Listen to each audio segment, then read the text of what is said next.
They say family and business don't mix. I never believed that. Until the day my brother fired me.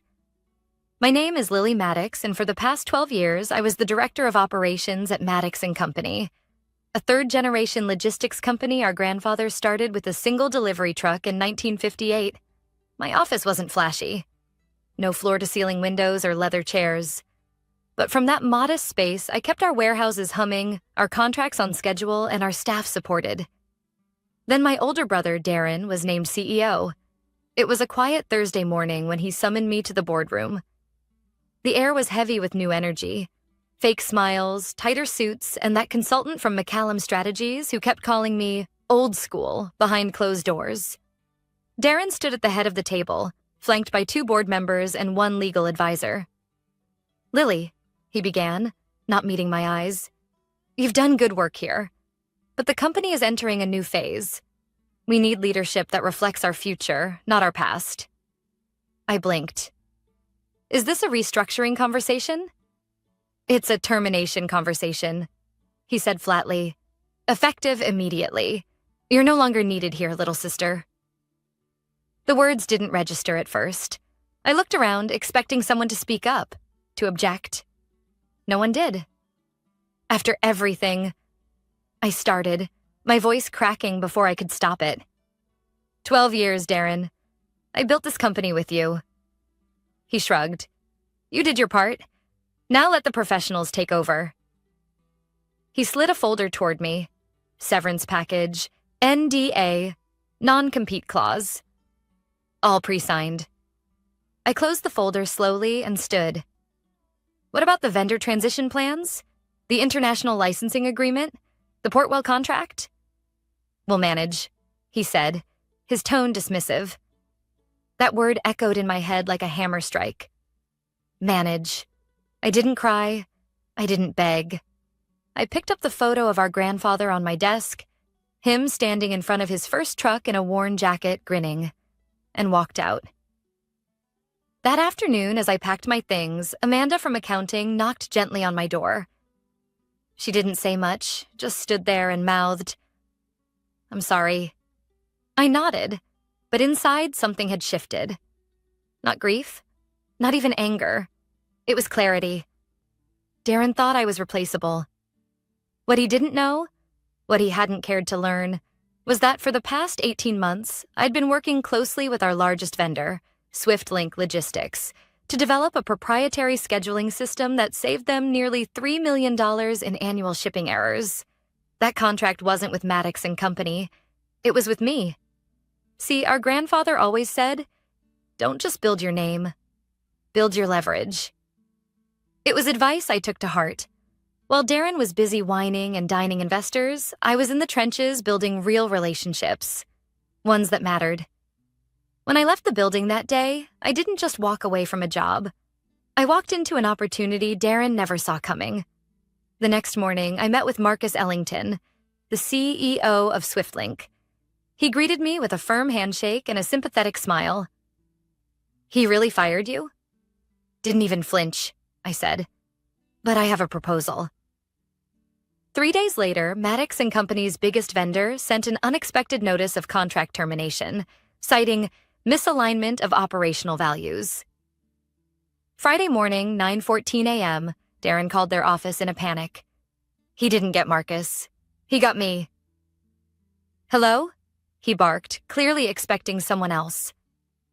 "This is Lily Maddox," I said evenly, "the new CEO of Ellington Maddox Logistics." Silence. "I believe you were calling about your canceled shipments?" For a man who always loved the sound of his own voice, Darren was shockingly quiet. I could almost hear his thoughts racing through the phone, trying to piece it all together. Ellington Maddox Logistics. My voice on the other end. His top vendor now answering to me. I think there's been some confusion," he stammered finally. "I was calling Marcus." "Marcus retired last week," I said calmly. "I bought his stake in the company. We've restructured." "You?" His voice climbed with disbelief. "You're running SwiftLink now?" "Ellington Maddox Logistics," I corrected. "And yes, you fired me, Darren. I had some free time. I let the silence stretch, savoring the weight of his panic. "This is ridiculous," he said. "We have a contract." "You did," I said. "That contract expired last quarter. You never renewed it. Marcus offered. You ignored. You were too busy bringing in those McCallum consultants." I could practically hear the color draining from his face. "But, look, we've got shipments scheduled, routes planned. You can't just fire the person holding your supply chain together," I said, my voice flat now. "But you did." I ended the call before he could respond. The next few days were chaos for Maddox and Company. I didn't need insider access to see it. I still had friends inside, people loyal to the company, if not to my brother. They called, they texted, they vented. Warehouse 4 ran out of containers. Drivers sat idle without manifests. 2 international clients received wrong shipments and began preparing penalty claims. And still, Darren refused to call me again. Instead, he scrambled to find a replacement vendor. But here's the thing about relationships. They're built on time, trust, and consistency, not quick deals made out of desperation. He called Freight North, then Transjet, then Ocean Path. Each gave him the same answer: no capacity. It wasn't personal. It was just business. Or so it seemed. The truth was, I'd quietly built a new coalition. 5 logistics companies who were tired of Darren's dismissiveness, his short tempers, and his broken promises. Together, we shared routes, staff, and most importantly, information. Darren hadn't just lost a vendor. He'd lost access. My father called that Friday evening, first time since the firing. "I don't want to get in the middle of this," he said, "but your brother is under pressure." "I'm aware," I said. "He's not sleeping. The board's questioning him. We've lost 3 major contracts this week." "I know," I said again. He was quiet for a moment. "Lily, you always said you didn't want the spotlight." "I still don't." "Then why are you doing this?" I sighed. "I'm not sabotaging Darren. I'm protecting what matters. People, clients, reputation. He left those things in my hands for 12 years and never learned how to hold them himself." My father didn't reply. Not because he disagreed, but because he knew I was right. 3 days later, I walked into a meeting room at the Ellington Maddox headquarters, a modest space near the Boston Harbor where everything smelled like fresh paint and possibility. My assistant, Nina, handed me a folder. "Update on the vendor expansion plan," she said. "Also, 3 of your former warehouse managers are asking to join us. They've already resigned." I opened the folder slowly. Inside were applications, resumes, and handwritten notes from people I'd trained, coached, and believed in. People Darren had sidelined or overlooked. "You think they're ready?" I asked. Nina smiled. "They said, 'Wherever Lily goes, we go.'" It wasn't revenge, I felt. It was something steadier, stronger, momentum. That week, Maddox and Company's stock dipped 7% after a supply chain analyst flagged significant disruptions in their vendor operations. Industry newsletters picked up the story. They speculated about instability, mismanagement, rumors of layoffs. And then came the Whisper Network. Lily Maddox didn't disappear. She's back. And she's building something. I never confirmed anything. I didn't need to. People saw the writing on the wall. Darren, meanwhile, doubled down. Publicly, he insisted things were fine. Internally, he cut costs, slashed hours, and pressured departments to do more with less. Morale collapsed. Turnover spiked. He didn't understand that the backbone of a business isn't its tech, its offices, or its branding consultants. It's people. And people remember how you treat them. On a quiet Saturday morning, I returned to our grandfather's gravesite. It had been 5 years since my last visit. I brought coffee and sat on the old bench beneath the oak tree he used to love. "I know this isn't how you wanted the company to be," I said softly, "but I'm trying." The wind rustled the leaves gently, and I imagined him smiling with that crooked grin of his, the one that meant keep going. I pulled out my phone and opened a spreadsheet. Numbers, routes, margins, all of it humming like a song I knew by heart. One by one, the pieces were coming together. And Darren hadn't even noticed the storm was just beginning. Darren had always been a showman. Even when we were kids, he'd line up our cousins in the backyard and announce himself as captain before assigning chores like they were combat missions. He loved attention, craved admiration, and as CEO, he assumed the same instincts would keep him safe. But business isn't a talent show, and the spotlight can turn cruel when results don't follow the performance. By mid-month, cracks in Darren's leadership were no longer rumors. They were reality. His flashy new consultants from McCallum Strategies had promised efficiency and scalability. Instead, they'd slashed frontline staff, renegotiated supplier terms without understanding the service demands, and replaced key warehouse systems with a platform no one could operate without a week-long training session. Deliveries were late. Clients were furious. And internally, employees were starting to whisper what no one had dared to say aloud. Maybe Lily was the one actually running things. It was a Tuesday morning when I got a call from Vanessa, one of the board members I hadn't spoken to since my firing. "I hope you don't mind me reaching out," she said cautiously. "Not at all," I replied, curious. "Is it true?" she asked. "About you and Ellington Maddox?" I didn't answer directly. "Why are you asking?" She sighed. "Because we have a problem. Darren briefed us last night. Our 4 largest clients are threatening to leave. He blamed vendor issues, but those issues started after he fired the person managing those relationships." I finished for her. "Exactly."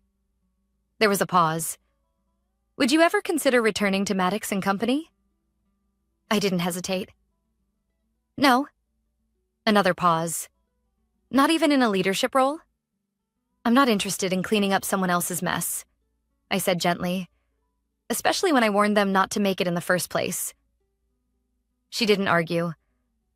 "I thought you should know. There's a special board session Friday. Performance review. It's not going to be pretty." I thanked her and hung up, my thoughts already racing. Darren wouldn't see it coming. And that was the problem. That afternoon, I sat down with my legal advisor, Eva Chen, at a quiet downtown cafe. I'd brought a thick folder of documents, partnership agreements, growth projections, and client feedback. "I want to make sure we're protected," I told her. "This isn't just about competition anymore. It's about legacy." Eva flipped through the pages, nodding. "These contracts are rock solid. You're not just growing, you're becoming the alternative." "That's the idea." She glanced up. "You do know Darren might try to sue, right? For interference, IP theft, whatever he can come up with." I smiled faintly. "Let him try. I didn't take a single client. They came to me." And that was true. I hadn't poached. I hadn't whispered behind doors. I'd simply stood still while everything Darren built began to crumble under its own weight. Meanwhile, inside Maddox and Company, things were unraveling faster than the PR team could spin. A photo surfaced on LinkedIn of me shaking hands with the COO of Carrington and Ellis, our former largest client. The caption, "New partnerships, new possibilities." Within hours, industry forums exploded. Darren's leadership was called reckless. Maddox and Company was labeled unstable. And suddenly, a quiet wave of resignations swept through the company. Middle managers, drivers, logistics coordinators, the people who made things work. Most of them came to me. That Friday, Darren stood before the board. 10 people who had once praised his vision. Now they wanted explanations. He opened with a rehearsed speech about temporary disruptions and agile pivots. But the numbers didn't lie. Net revenue had dropped 14% in 6 weeks. Client retention was spiraling. Internal surveys showed employee satisfaction had hit an all-time low. Then came the final blow. Vanessa passed around a report compiled by a third-party analyst. It showed that under Darren's leadership, Maddox and Company had lost 38% of its operational value due to failed integrations, vendor instability, and executive mismanagement. Darren tried to shift the blame on me, on old systems, on the market, but the board had stopped listening. That evening, he did something I never expected. He showed up at my condo. I opened the door to find him on my doorstep, shoulders tense, tie loosened, eyes rimmed with fatigue. "I need to talk," he said. I stepped aside. He paced the living room like a caged animal. "Do you know what they said in that meeting? They think I've ruined everything." I sat quietly. Let him rant. "Do you know what it's like to be told you're not good enough? That you're just a placeholder until someone better comes along?" I looked at him for a long moment. "Yes," I said softly. "I do." He froze. I stood. "You didn't just fire your sister, Darren. You fired the only person who ever told you the truth. And now you're standing on a throne built from sand." He didn't argue. He just nodded, defeated, and then he left. The Monday after Darren showed up at my condo, the board of Maddox and Company called an emergency vote. I wasn't there, of course. I hadn't set foot in that building since the day he fired me. But I heard what happened. Vanessa later told me that Darren had come in looking haggard, his voice low, his presentation shorter than usual. For the first time since becoming CEO, he had no graphs, no slogans, no ambitious projections. Just excuses. The vote wasn't unanimous, but it didn't need to be. 5 out of 9 members approved a motion to strip him of executive authority, pending a full performance audit. The words were formal, clinical, but everyone knew what it meant. Darren was CEO in name only. His power had been reduced to figurehead status, effective immediately. But what came next surprised everyone. The board didn't appoint a replacement from within. They sent me an invitation. I opened the email at my kitchen table, coffee in hand, sun pouring through the window like everything was suddenly brighter. "We would like to invite you to a private meeting to discuss strategic options for Maddox and Company moving forward. Your perspective is vital." Vital. 12 years of unseen effort, of early mornings and quiet successes. And now, vital. I stared at the screen for a long time before closing my laptop. That night, I took a walk through our old distribution lot in Everett. The place had been a second home to me once. I could still name every crew chief and which loading bay always stuck during winter. I remembered sitting on the edge of Dock 3 with my grandfather, him sipping tea from a thermos while explaining how to spot a weak link in a supply chain. It's not the slowest part, Lily. It's the part no one's watching. That's what breaks first. The company had become exactly that, a machine with no one watching the important parts. Now the board wanted me to fix it. But I wasn't sure I wanted to. At the meeting the next day, they gave me the seat opposite the head of the table. Darren's old spot. He wasn't there. "Thank you for coming," Vanessa began. The others nodded, some with awkward smiles, others avoiding eye contact. "We need your insight," said Gregory, a senior board member who once called me just logistics. I looked around at the faces of people who had watched me get pushed out, who said nothing as my brother erased me from the company my family built. "You're in a difficult position," I said finally, "and I understand that. But I'm not here to take over. I've built something of my own now, something I believe in." A ripple of disappointment moved across the room. "But I will help," I added, lifting my eyes to meet theirs. "On one condition." Vanessa leaned forward. "What's that?" "I want full access to the financials, vendor agreements, staffing reports. Everything. No more secrets, no more politics. If you want me to help stabilize this company, then I need to know exactly how broken it is." They agreed unanimously. And just like that, I became the invisible CEO. No title, no press release, just the real work. The deeper I dug, the worse it got. A major client had filed a breach of contract suit. Several supplier contracts were set to auto-renew with inflated pricing clauses Darren never read. 3 warehouses were understaffed, and one hadn't been inspected in months. But what hurt the most were the internal emails I found. Ones between Darren and the McCallum consultants. "She's too soft to lead," one had written. "Too emotional. She gets too close to the staff." Too emotional. The phrase stuck with me, like compassion was a flaw. Like knowing your employees' kids' names made you weak. They didn't understand. People stay for leaders who care. And now, most of those people were with me at Ellington Maddox. One night, I called Miguel, my former warehouse lead from our Brooklyn facility. He now ran one of my new depots with a level of loyalty you couldn't buy. "Do you think we could support a temporary supply boost?" I asked. He didn't even hesitate. "For Maddox?" "Yes, but they don't know it's from us." He laughed. "You really are your grandfather's granddaughter." We rerouted inventory, quietly covered routes, sent backup trucks to clients still under Maddox's banner. No press, no signatures, just help. Sometimes revenge wasn't loud. Sometimes it was kindness withheld, then returned on your own terms. A week later, I received a message from Darren. "Thank you. I know it was you." Just 7 words. No apology, no justification, but maybe, just maybe, a sliver of understanding. I didn't reply. Some things didn't need words. The foundation was still cracked. But it was holding, and I was done being the silent backbone. Now I was the architect. The board scheduled its final vote on Darren's position for a Friday morning. I wasn't invited officially, but Vanessa had already texted, "Please be nearby," just in case. By then, I'd reviewed every document, every vendor contract, every policy Darren had altered, neglected, or flat out ignored. What I found painted a clear picture. Not of a villain, but of a man out of his depth. He hadn't meant to destroy Maddox and company. He'd just been too proud to admit he wasn't qualified to lead it. Still, intent didn't erase damage.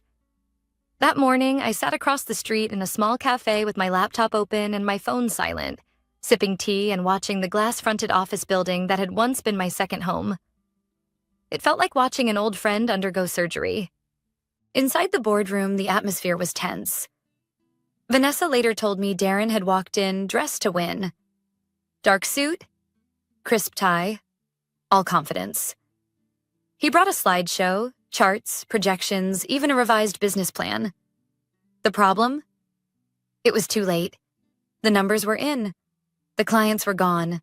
And the trust? Shattered. What none of them expected, though, was Darren's final move.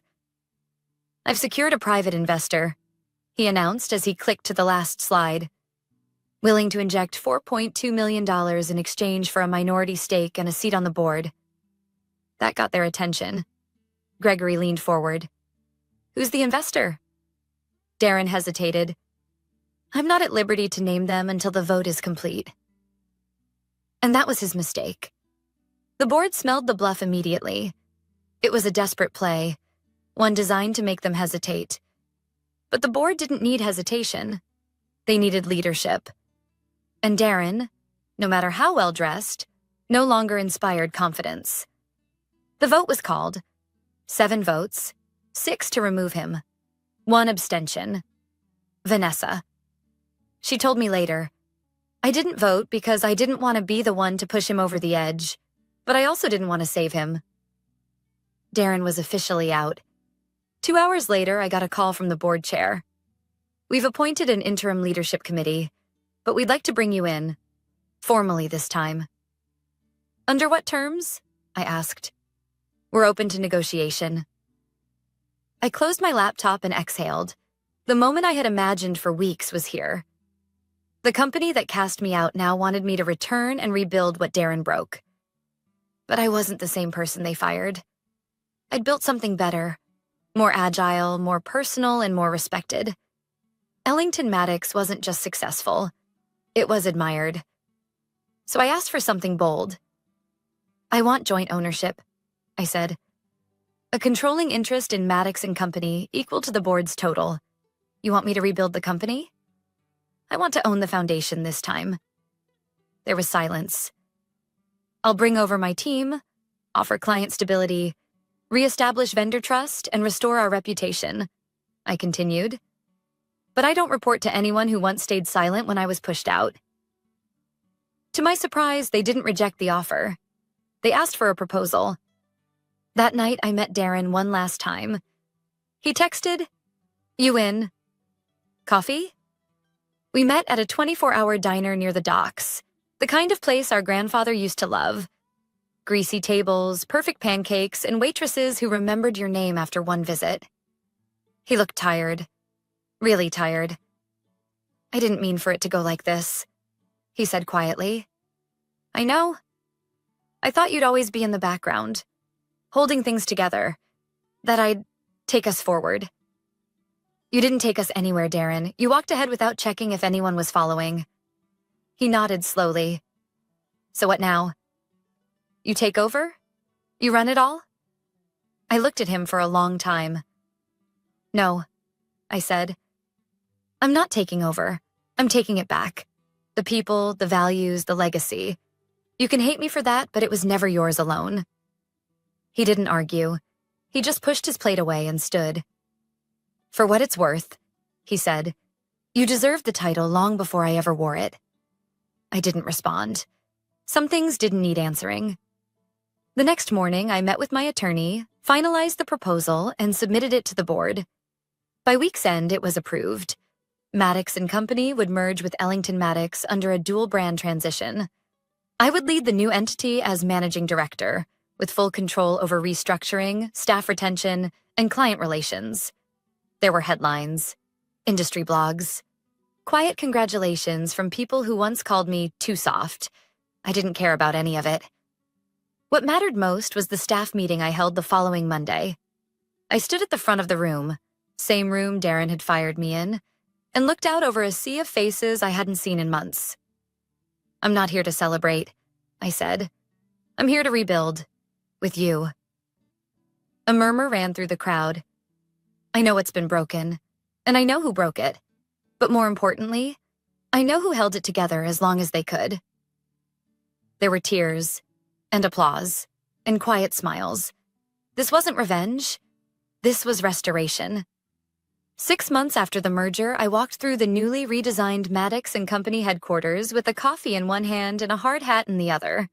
The building was alive again. Voices carried from open-plan departments. Forklifts beeped rhythmically in the distance. There were new hires, returning veterans, and familiar faces I hadn't seen since the day I was fired. They didn't whisper anymore. They smiled, stopped me in hallways, asked questions, shared wins. And in return, I made one promise. No corner office, no closed doors. Leadership wouldn't be a title. It would be a presence. The new Maddox wasn't flashy, but it was resilient. We reinvested in employee training, reinstated full benefits, and launched a rotating leadership program to develop future managers from within. The company was finally becoming what it should have been all along. Not a dynasty of power, but a platform for people. That fall, I attended a logistics summit in Chicago.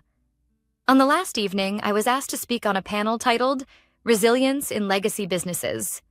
When it was my turn, the moderator asked, "What's the most important lesson you've learned since taking over your family company?"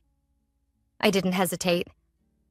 "Legacy isn't what you inherit," I said. "It's what you build when no one's watching." There was a long pause, followed by quiet applause. Not because it was a flashy answer, but because it was true. That winter, I received a letter from Darren. A real letter. Not an email, not a text. It was short, handwritten in that stiff, overly neat way he always wrote when he was nervous. "Lily, I've taken a role with a nonprofit focused on mentorship for underprivileged youth. I'm learning how to listen.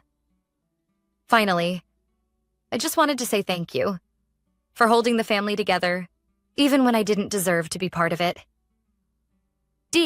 I folded the note carefully and placed it in the drawer of my desk, next to our grandfather's pocket watch and a photo of the original delivery truck, taken in 1959. Forgiveness, I was learning, didn't always need to be spoken aloud. Sometimes it was just a door you quietly left unlocked. In January, I visited our original warehouse in Everett again. This time, I wasn't alone. 24 employees, new recruits, and seasoned veterans stood with me on a bitter cold morning as we unveiled a small brass plaque bolted into the concrete outside loading dock 3. It read, "In memory of Harold Maddox, who taught us that the strongest parts of any company are the ones you can't see." Miguel wiped a tear from his cheek. He would have loved this. I nodded, running my gloved fingers over the engraved words. He would have hated the plaque, though. Said it was too fancy. Everyone laughed. That evening, back at home, I sat on my balcony overlooking the harbor. The same place I sat the morning after Darren fired me. The same view. But everything had changed. A soft knock came at the door. It was my niece and nephew, Darren's kids, holding a tray of homemade cookies and 2 mugs of cocoa. Their mom waited in the car, but they came bounding in like it was their second home. "Uncle Darren said you're the boss of everything now," Ava said proudly. I smiled. "Only the boring stuff." "Can we come see the trucks again sometime?" asked Jack, his eyes wide. "Of course," I said. "But only if you promise to wear a hard hat." They giggled. Family had become complicated, bruised, but not broken. I'd worked hard to keep the rift from extending to the next generation. Because if there's one thing this whole journey taught me, it's this. Power fades, titles change, but what we pass down, that shapes the future. As the sun dipped below the skyline, I looked out at the water one last time. Not for reflection, but for peace. Everything I had built, lost, and rebuilt again was rooted in a truth I now carried like armor. Success wasn't about proving someone wrong. It was about proving something right. That kindness wasn't weakness. That stability didn't need spotlight. That the quiet ones, the patient ones, could not only endure the storm, but build something better in its wake. And that foundations matter. Because anyone can sit in the biggest office, but only a few understand what holds the building up.